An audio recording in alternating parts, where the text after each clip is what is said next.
Hello there, welcome to the first production blog. The whole point of these is to keep you up to date with what's going on.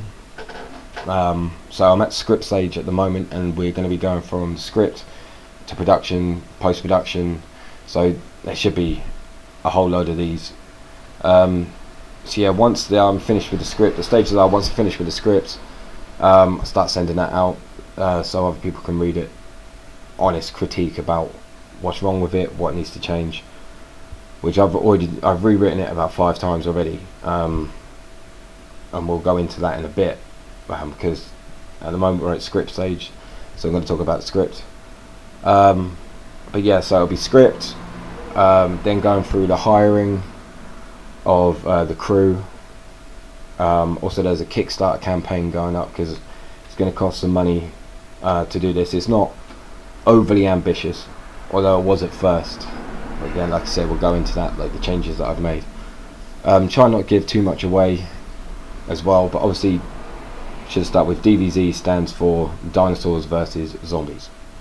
I know it sounds ridiculous, and it is ridiculous, and that's how we're here at this point now, is because a few years ago, I've said this before online on the on my DeviantArt page and stuff, but yeah, it started off as I was rewriting a script, sorry. They were going into production on this feature-length film, trying to find funding for it, when I found out that they only had 50 pages, and that's not a feature-length script. And I read it, and it was awful. It was absolutely awful, and I thought I could do a better job, so without anyone asking me, I started rewriting it. And the guy that was writing it was my friend, and I had to tell him, you know, it's not very good. He had one bit where someone shot a rocket launcher at him. I mean, it takes place in England, and someone shot a rocket launcher at him, and at the main protagonist, and he survived the rocket explosion by grabbing one of the thugs as a shield, and it kind of blew him back, and it was ridiculous. It was stupid. The whole story was about Jack the Ripper clone. A clone of Jack the Ripper, and I was trying to make it as realistic and as believable as possible. So as I was writing it, I was thinking, what about if I came up with a script that was a story that was so unbelievable, but you just played it straight, like it was realistic, but so on the other end so unrealistic, but then you set it in a realistic world. Every time someone reads the title Dinosaur vs Zombies, they think of like Octo Shark, and lately it's like Sharknado and Ghost Shark and all those stupid films, those B-movie films, where my one is taking the B-movie concept and trying to play it straight. So I wrote down all the things that I like: sharks, zombies, dinosaurs, and that's when I came up with the Dinosaurs versus Zombies. And it was kind of like, why hasn't anyone done this?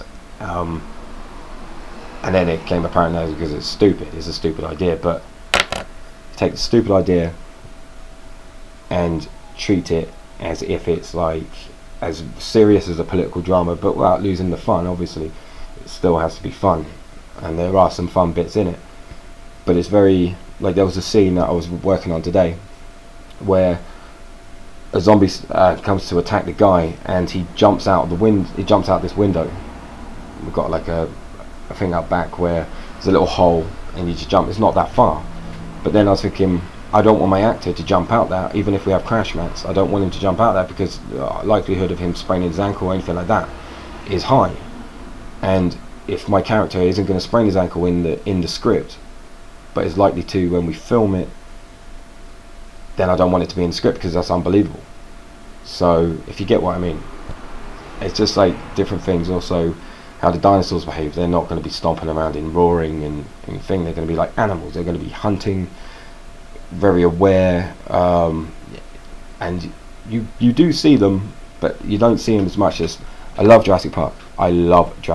But it's not going to be all stomping and roaring. Like, here I am, I'm a dinosaur, look at me, look at all the CGI, this is amazing.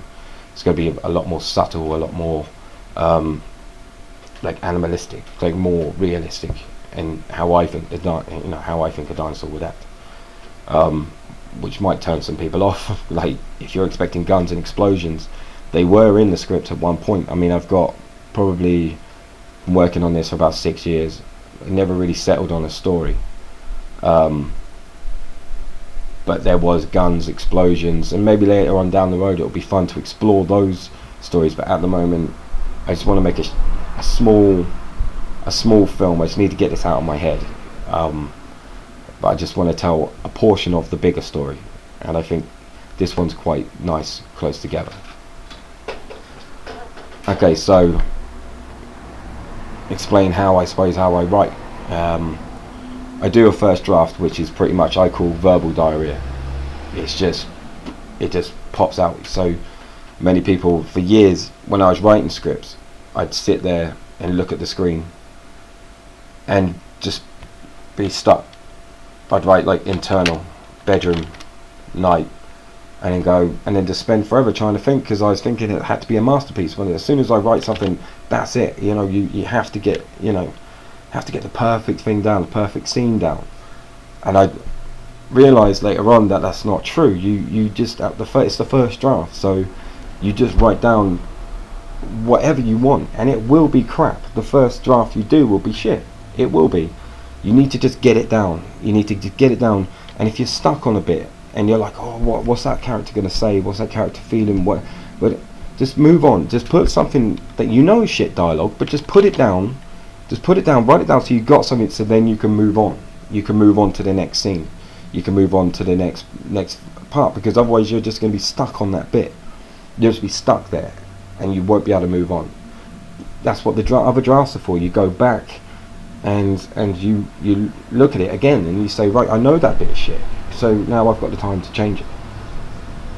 When I give my scripts to Leah, my girlfriend, she said, oh, I don't like that bit, that dialogue separate. And I'm like, no, that's just, I call it placeholder dialogue. That's just there just to convey what I want to say in the scene, and I'll come back to it and rewrite it and make it a lot better. I've been working a lot lately, and my excuse was that I don't have a laptop with Final Draft on, and I did a lot of split shifts last week. So instead of saying no, I can't do it, I decided to pen and paper. And I wrote 13 pages of just stuff that, obviously, like I said, placeholder dialogue stuff, but stuff that I'm like, right, now I can move forward. Now I just have to, I'm typing this up and just finding things and changing things as well. I mean, the beginning, the opening is the biggest thing for me, because you're conveying what you want to say. Like, you're setting the precedent for the precedent for the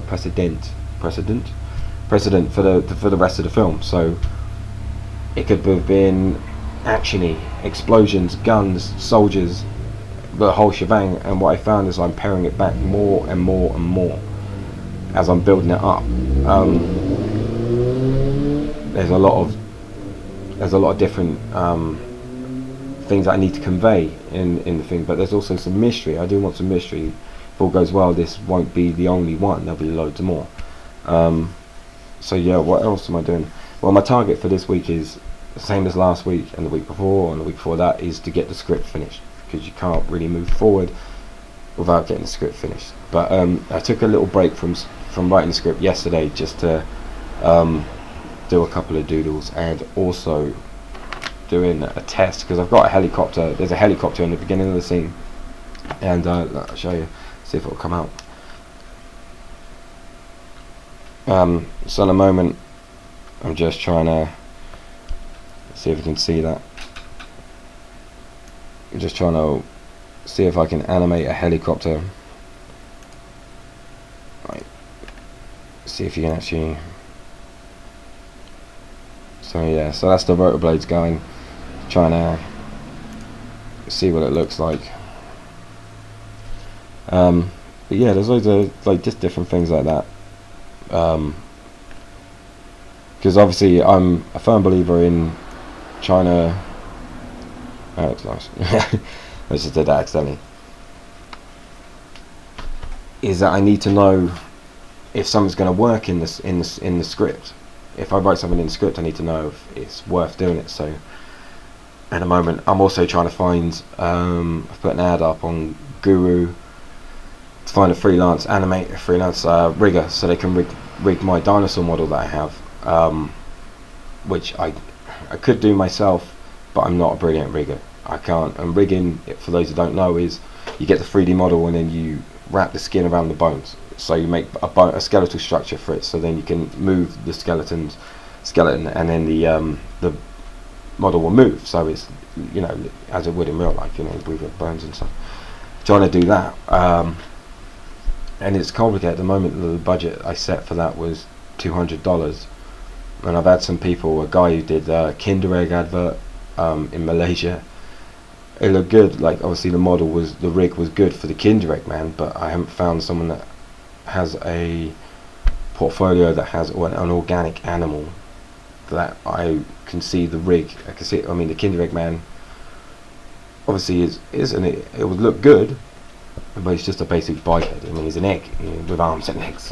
And then I had some problems with some guys in California who were 5 days. I thought they were guys. I thought they were going to do it, and the only portfolio they had for their 3D work was 3D concept work. Like they had a bike and a phone, and stuff like that. And I was asking them for days, saying, "Do you have anything that's organic?" And in the original ad, I put for 3ds Max, because that's what I use, 3ds Max.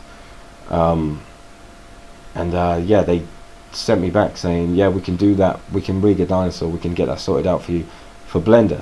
Now Blender it's a brilliant program. It's very good, but it's not professional standards. Arguably, it's not professional standards. It's a freeware software that you can, you know, freeware anyone can use. Don't have to pay for it, and it is good for what it is, but it lacks certain features that I need, like volumetric lighting. I don't know, and I've never used it really. I've had a little play on it, but I've used 3ds Max. I'm not brilliant at it, but I can use it, and if I had a rig in 3ds Max, I can make it look good. I can render it in my dinosaur into the scene. And then they sent me an email back saying, "Thanks for stringing us along for 5 days and wasting our time. You wasted my time." But yeah, it's pretty hard. I'm trying to pay these people to do a job, and no one seems to be up to the job. So maybe if the project gets a bit bigger and a bit more notices, where you guys come in, if you like the Facebook page and, you know, come and watch these videos, you can see what we're doing, see what we're trying to achieve. But yeah, I mean, there's nothing really much more to say at the moment. We're just still trying to work on the screenplay, trying to get that done. But hopefully by the end of the week that will be done, hopefully.